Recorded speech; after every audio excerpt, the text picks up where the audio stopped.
তোমার রব কি বলে জানো? তুমি যাকে আমার চাইতে বেশি ভালোবাসবে, আমি তাকেই তোমার কাছ থেকে দূরে নিয়ে যাব আর তোমাকে বড্ড একা করে রাখবো। তিনি আরো বলেন, কখনো বলবে না যে তাকে ছাড়া আমি বাঁচবো না, কিন্তু আমি তোমাকে তাকে ছাড়াই বাঁচাবো।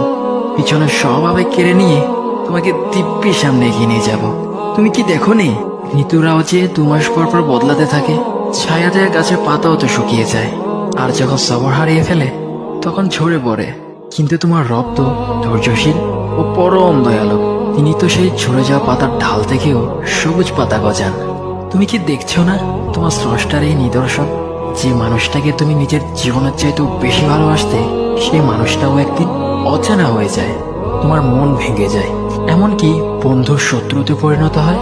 আর খানিক সময় পর শত্রু বন্ধুতে পরিণত হয়। যে মানুষটাকে তুমি নিজের জীবনের অংশ ভাবতে, সে মানুষটাও প্রতারণা করে। বুঝি না, এত কিছু হওয়ার পরেও তুমি তোমার রবকে বাদ দিয়ে সেই মানুষগুলোর উপরই ভরসা করো, যারা তোমাকে প্রতিনিয়ত কষ্ট দিয়ে।